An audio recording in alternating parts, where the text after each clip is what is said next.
महिला आरक्षण बिल दोनों सदनों से पास होने के बाद अब विधानसभा चुनाव को लेकर माहौल गुलाबी होता नजर आ रहा है। मध्य प्रदेश में 2023 चुनाव के लिए उम्मीद जताई जा रही है कि पार्टियां ज्यादा से ज्यादा महिला प्रत्याशियों को मैदान में उतार सकती है। बीजेपी की दूसरी और कांग्रेस की पहली लिस्ट में इसका असर देखने को मिल सकता है। इसका इशारा पार्टियां करती भी नजर आ रही हैं। प्रेस कॉन्फ्रेंस में सीएम शिवराज और वीडी शर्मा दोनों ने कहा है कि महिलाओं को पूरा मौका मिलेगा। आरक्षण का प्रावधान हो गया है, उसका पालन होगा, तो जब होगा तब पालन होगा। सुधीर जी, भारतीय जनता पार्टी का हमेशा से प्रयास रहा है, रिजर्वेशन है तो वो तो कानून है, लेकिन इसके प्रयास भारतीय जनता पार्टी के संगठन में, आपको जानकारी के लिए मैं बताना चाहता हूं, माननीय प्रधानमंत्री मोदी जी के नेतृत्व में ये प्रयास भारतीय जनता पार्टी आज भी पहले से कर रही है और हम इसको बिल्कुल प्रयास के साथ आगे बढ़ रहे हैं। इसलिए ये भारतीय जनता पार्टी के नेचुरली प्रोसेस में ये है। जाहिर है कि कानूनी तौर पर यह व्यवस्था 2023 और 24 में लागू करना जरूरी नहीं है, लेकिन देश भर में इस मुद्दे की टाइमिंग और पार्टियों का एक सुर में समर्थन करना बताता है कि चुनाव में इसका असर जरूर दिखेगा। शायद यही वजह थी कि बीजेपी की दूसरी सूची और कांग्रेस की पहली लिस्ट दावेदारों की धड़कनें बढ़ा रही है और दोनों पार्टियां महिला प्रत्याशियों को मौका देकर सभी को चौंका दें। हालांकि कांग्रेस इसे लागू होने को लेकर बीजेपी को घेरने में जुटी है, तो इधर कांग्रेस का भी कहना है कि संगठन से लेकर सत्ता तक महिलाओं की भागीदारी देखने को मिलेगी। देखिए, कांग्रेस पार्टी शुरू से इसकी पक्षधर रही है। अगर हम इतिहास देखें तो कांग्रेस पार्टी ने ही महिला बिल पार्लियामेंट में लेके आया था और भी गौर करें तो कांग्रेस पार्टी ही एक ऐसी पार्टी है जिसने अपनी राष्ट्रीय अध्यक्ष महिला बनाई, देश की प्रधानमंत्री महिला बनाई, देश की राष्ट्रपति महिला बनाई। तो कांग्रेस पार्टी शुरू से महिला आरक्षण के पक्ष में रही है। बीते चुनाव की बात करें तो बीजेपी ने 24 महिलाओं को टिकट दिया, जिसमें से 11 को जीत मिली। वहीं कांग्रेस ने 28 महिला प्रत्याशियों को मैदान में उतारा, जिसमें से 9 महिलाएं विधानसभा पहुंची। फिलहाल एमपी विधानसभा में 21 महिला विधायक हैं, यानी 10% से भी कम भागीदारी है। 33% आरक्षण को लेकर पार्टियां क्या रुख अपनाती हैं और आधी आबादी का पलड़ा किस ओर भारी दिखेगा, ये तो वक्त बताएगा। लेकिन इस चुनाव में नारी सब पर भारी पड़ेगी, ये तय है।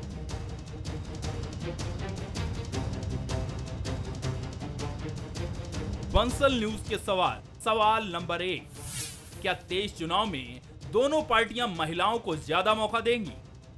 सवाल नंबर 2, क्या बीजेपी कांग्रेस की लिस्ट में देरी की वजह महिला बिल है?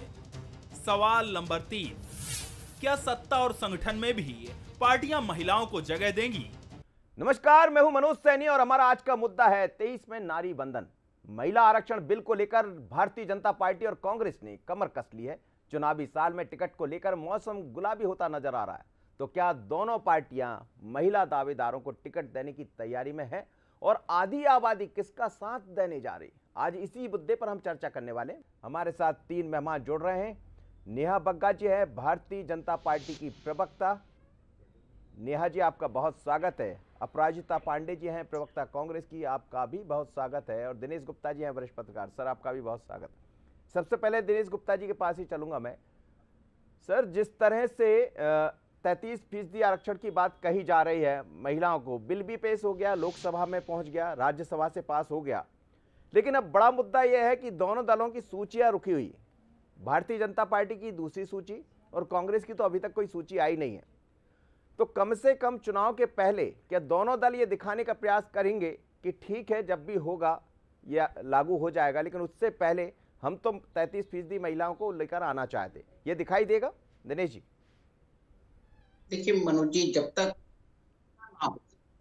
तो राजनीति में भी बाध्यता नहीं होती, खासकर चुनावी राजनीति, क्योंकि अभी तो ये देखना है ना कि विनेबिलिटी क्या है, क्योंकि रातों रात आपने कानून तो बन गया, लेकिन एक लीडरशिप डेवलप करने में समय तो लगता है।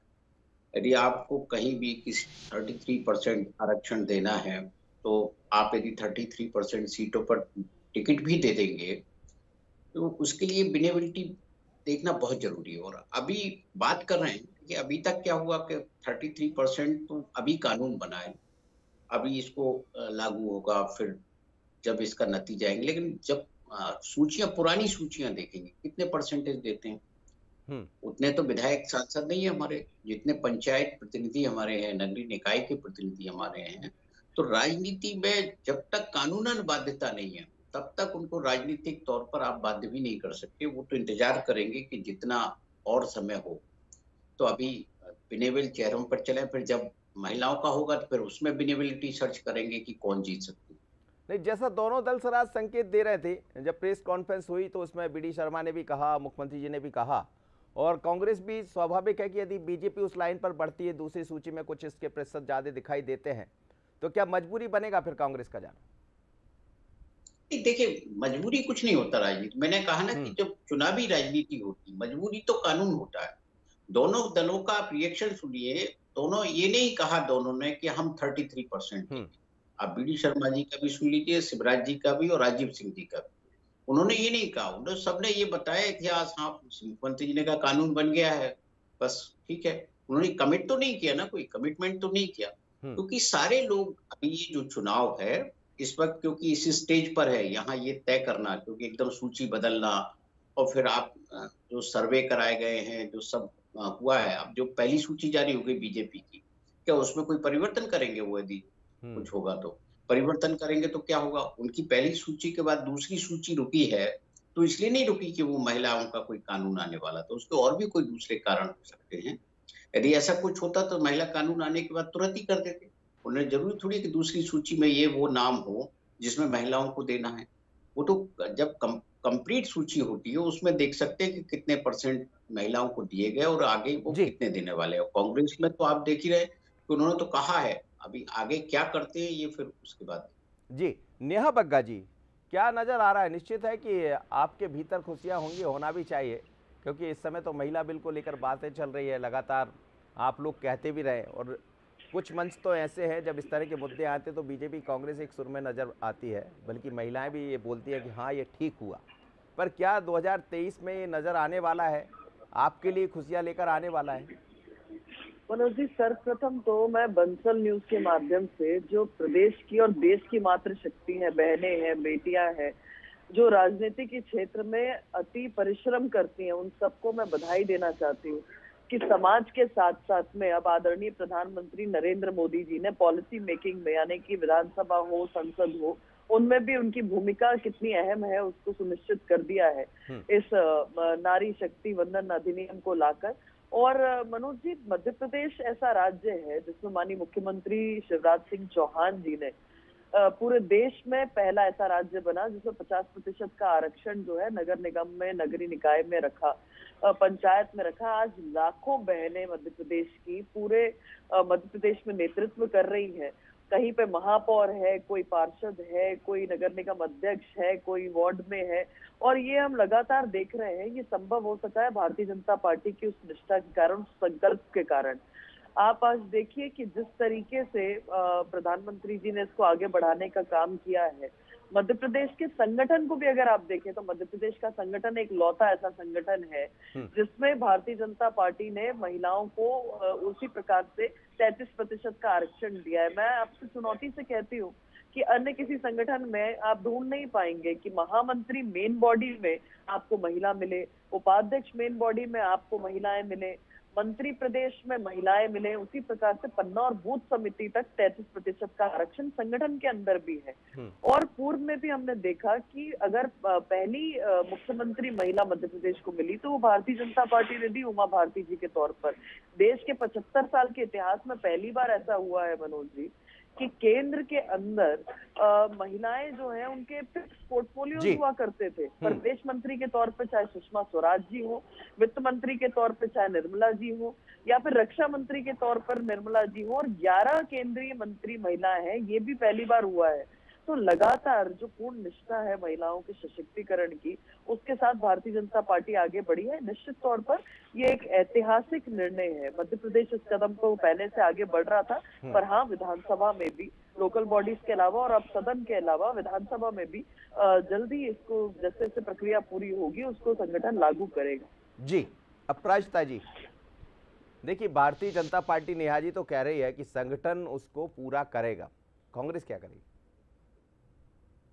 चुनाव में पहली बार महिला को अगर आरक्षण देने की बात हुई थी तो वो कांग्रेस पार्टी ने की थी। स्टेट लोकल बॉडी इलेक्शंस हो, लोकल बॉडी इलेक्शंस, पंचायत की बात हो, उसमें अगर आरक्षण की बात की तो वो राजीव गांधी जी का स्वप्न था जो एक रियलिटी बना। मध्य प्रदेश में भी दिग्विजय सिंह जी के शासनकाल में इसमें बखूबी काम हुआ।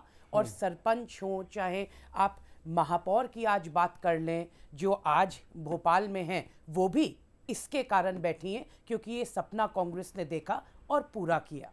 अब नेहा जी जो बात कर रही थी उसमें मुझे हमेशा भाजपा का जो भी कथनी और करनी में बहुत अंतर दिखाई देता है, हमको, मध्य प्रदेश की बहनों को और पूरे देश की बहनों को। अब आप केंद्र की बात लीजिए तो विमेंस रिजर्वेशन बिल तब लाया जाता है जब चुनाव निकट होते हैं। 8-9 साल से भारतीय जनता पार्टी इस बिल के बारे में कोई बात नहीं की गई, जबकि कांग्रेस पार्टी ने इसे राज्यसभा में इंट्रोड्यूस किया था कि ये बिल कभी लैप्स ना हो पाए, क्योंकि राज्यसभा में बिल हमेशा लाइव बिल रहता है। 8-9 साल से पूर्ण मेजॉरिटी थी पर इस बिल की बात नहीं हुई। चुनाव निकट आते हैं, महिलाएं याद आ जाती। केंद्र की बात, अब राज्य की बात करें, यहाँ पे क्या होता है, चुनाव निकट होते हैं और गैस सिलेंडर की प्राइसेस स्लैश कर दी जाती हैं, कम कर दी जाती है, 450 रुपए कर दी जाती है। कोरोना में हमारी बहनें कितनी तकलीफ में थी, महंगाई के कारण किस तरीके से घरेलू बजट बिगड़ा रहा सालों से। पर जब शिवराज मामा पर आज मुसीबत आई तो घटे दाम सिलेंडर के, जब महिलाओं पे मुसीबत आई तो नहीं घटे दाम। ये है भारतीय जनता पार्टी का असली मुद्दा ये है क्या 2023 के चुनाव में महिला प्रत्याशियों की संख्या 33% के हिसाब से कांग्रेस उस पर काम कर रही दिखाई देगी? ये बिल्कुल मुद्दा यही है कि कौन महिलाओं को आगे लाएगा, कौन उनका सशक्तिकरण करेगा, तो वो निश्चित तौर पर कमलनाथ जी और कांग्रेस पार्टी करेगी। मैं आपको एक छोटा सा उदाहरण देती हूँ। कांग्रेस पार्टी और कमलनाथ जी वो पहले व्यक्ति हैं जिन्होंने कहा कि जो स्क्रीनिंग कमेटी होती है कैंडिडेट्स की, जिनको टिकट मिलेगा, उस हर स्क्रीनिंग कमेटी में अनिवार्य रूप से एक महिला का होना जरूरी है। हमेशा कांग्रेस पार्टी, चाहे आप राष्ट्रपति की बात कर लीजिए, प्रतिभा पाटिल जी की बात कर लीजिए, स्पीकर मीरा कुमार जी की बात कर लीजिए, हम मध्य प्रदेश में बैठे उपसभापति हिना कावरे जी की बात कर लीजिए, महिलाओं को हमेशा सशक्त करने की बात की है कांग्रेस पार्टी ने। बड़ी बड़ी बातें होती हैं। मुझे बता दें, आज तक भारतीय जनता पार्टी की अध्यक्ष आज तक कोई महिला क्यों नहीं है? उमा भारती जी का नाम आया, मुझे बहुत दुख लगता है कि उमा भारती जी का नाम तब लिया जाता है कि एक हमने महिला मुख्यमंत्री बनाई, महिला को आगे किया, पर उसके बाद उनके साथ किस प्रकार का सलूक हुआ। कुछ महीनों में उनको हटाकर किसी और को मुख्यमंत्री बनाया गया। क्यों? क्या ये महिला का अपमान नहीं था? आज हर रोज उमा भारती जी ओबीसी वर्ग से आती हैं, एक महिला है, उनका किस प्रकार से अपमान हो रहा है अपनी ही पार्टी में, भारतीय जनता पार्टी में। क्या ये आपसे, हमसे, किसी से भी छुपा है? भारतीय जनता पार्टी क्या बात करेगी? आरएसएस की बात करिए, आरएसएस में महिलाओं का क्या सम्मान है? और एक नई लाइन भी है। नेहा जी, मैं फिर दिनेश जी के पास जा रहा हूं। मैं तो मनोज जी, क्योंकि महिलाओं के आरक्षण की बात हो रही है, तो मैं बहुत मैं कहना चाहती हूँ कि आपने, कांग्रेस पार्टी ने, आप कहते हैं कि महिला प्रधानमंत्री थी इंदिरा जी, मुझे गर्व है कि हमारे देश की प्रधानमंत्री एक महिला रही। आपने कहा कि राष्ट्रीय अध्यक्ष जो है वो महिला दी, भारतीय जनता पार्टी ने नहीं दी। चलिए, मुझे उस पर भी गर्व है कि आपने राष्ट्रीय अध्यक्ष जो है महिला दी, और मुझे इस पे भी गर्व है कि आपने महामंत्री जो है राष्ट्रीय, वो प्रियंका गांधी जी को बनाया। तीनों महिलाओं को उच्च पद मिले, मैं मानती हूँ कि बहुत अच्छी बात है, बहुत अच्छा संकेत था। पर क्या मनोज जी, ये भपौती है कांग्रेस पार्टी की कि महिलाओं के आरक्षण की बात होगी, महिलाओं को उच्च पदों की बात होगी तो केवल नेहरू गांधी परिवार ही उसको सुशोभित करेगा? क्यों नहीं कांग्रेस पार्टी के अंदर कोई और महिला प्रधानमंत्री बन पाई? क्यों नहीं कांग्रेस पार्टी के अंदर कोई और महिला राष्ट्रीय अध्यक्ष बन पाई? क्यों नहीं कोई और महिला कांग्रेस पार्टी के अंदर महामंत्री बन पाई? मैंने आपसे कहा ना, मेन बॉडी में भी भारतीय जनता पार्टी में बहुत निम्न परिवार से आने वाली, बहुत उस स्ट्रगल करके आने वाली महिलाओं को प्रदेश में महामंत्री बनाया गया, उपाध्यक्ष बनाया गया, मंत्री बनाया हुआ है, पन्ना समिति में है, बूथ समिति में है। और केवल उमा भारती जी नहीं है, अगर देश के अंदर सर्वाधिक महिला मुख्यमंत्री किसी ने दिया है तो वो भी भारतीय जनता पार्टी की सरकार ने दिया है। मुझे लगता है तू मैं का विषय नहीं है। आपने क्या किया, आपने क्या नहीं किया, ये देश ने 75 साल में देखा है।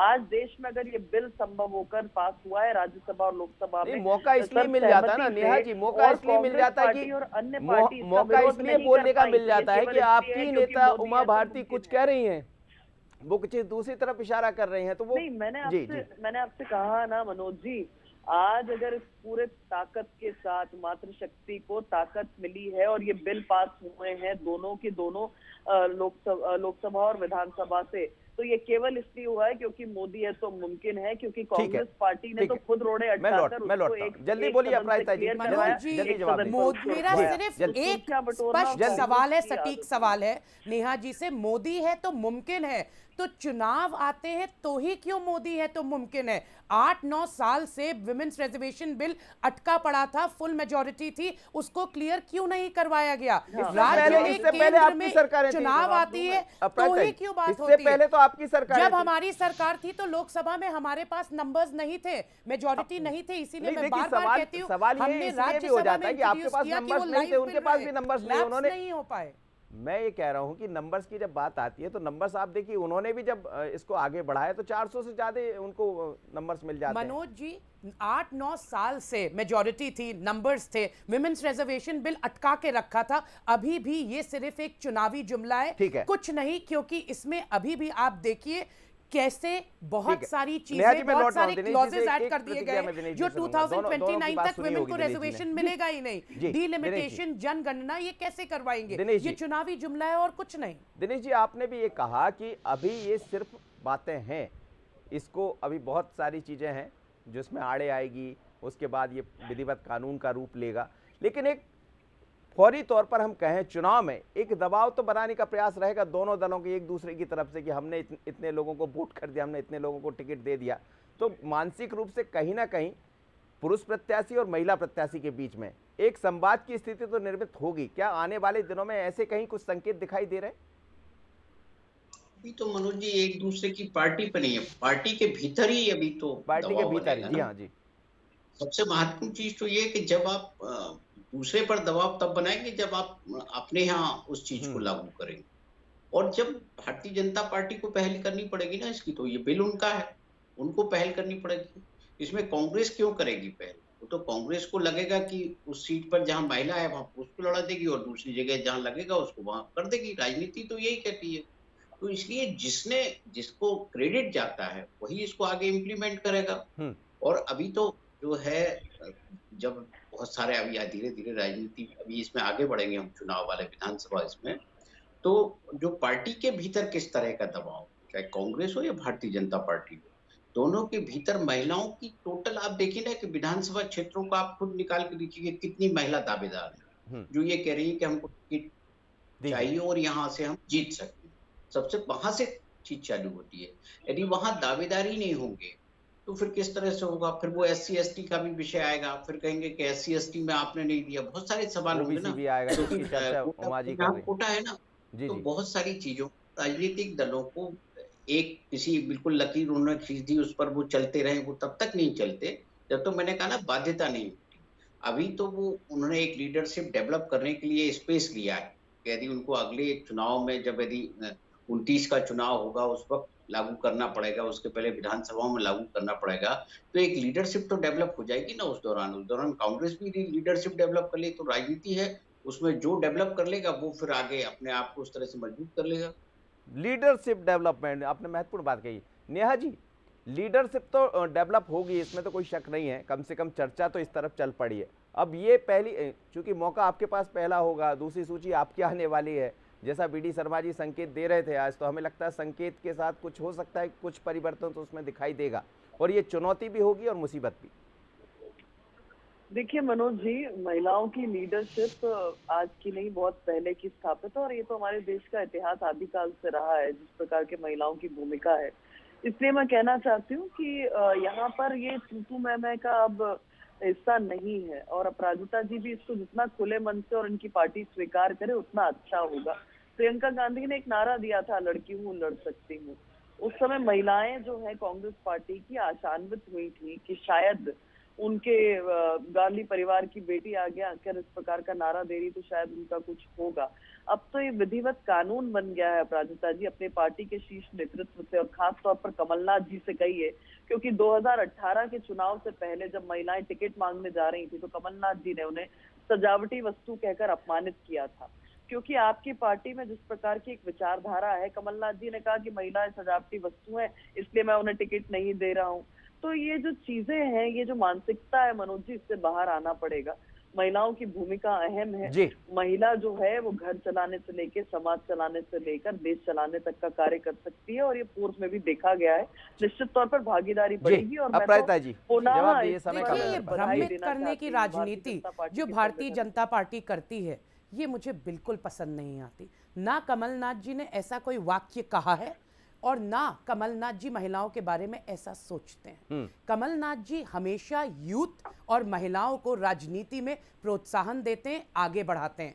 और शब्दावली की तो बात ना की जाए तो ज्यादा अच्छा है, क्योंकि मैं उस पार्टी से नहीं आती। कांग्रेस पार्टी ऐसी नहीं है जो महिलाओं की तुलना शूर्पणखा से करे। उनको 50 करोड़ की गर्लफ्रेंड, जर्सी काऊ, ये कांग्रेस की कौन सी विधवा है? इस प्रकार की शब्दावली पे मैं नहीं आना चाहती। नंबर 2, मैं यहाँ पे ये भी बताना चाहती हूँ कि स्मृति ईरानी जी ने खुद पार्लियामेंट में क्या स्वीकारा, तो जनता को समझ में आ जाएगा विमेंस रिजर्वेशन बिल की हकीकत क्या है। उन्होंने कहा जनगणना 2031 के पहले समाप्त हो ही नहीं पाएगी। उनका खुद का कहना है, कथनी है कि 2039 तक महिलाओं को रिजर्वेशन मिल ही नहीं पाएगा।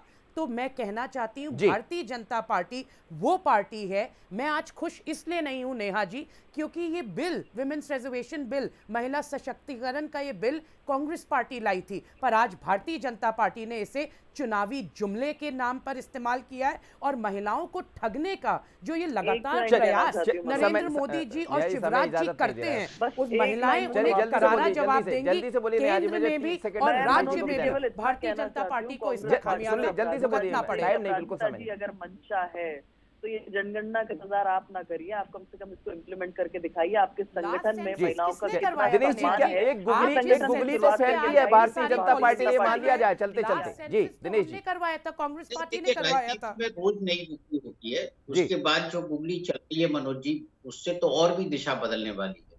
क्योंकि जो अब कांग्रेस ने मुद्दा उठाया, विपक्ष ने मुद्दा उठाया ओबीसी का, वो भी तो इसी के साथ साथ चलेगा ना, वो अलग थोड़ी जाएगा। बिल्कुल आप ठीक कह रहे हैं, और ऐसे बहुत सारे मुद्दे अभी और गरमाने वाले हैं। हालांकि दोनों दलों ने इसका स्वागत किया है। आने वाले दिनों में क्या होगा, क्या इसका असर 23 की सूची पर होगा, तो इंतजार कीजिए। आप नेहा जी, आपका धन्यवाद। अपराजिता जी, आप मेरे साथ जुड़ी। दिनेश जी, लेकिन मध्य प्रदेश में होने वाले 2023 के चुनाव या उसके बाद 24 के चुनाव में जरूर कुछ ना कुछ नारी बंधन होगा। अब कितना बंधन, कितना अभिनंदन, इस पर नजर रहेगी। मुझे दीजिए इजाजत, नमस्कार।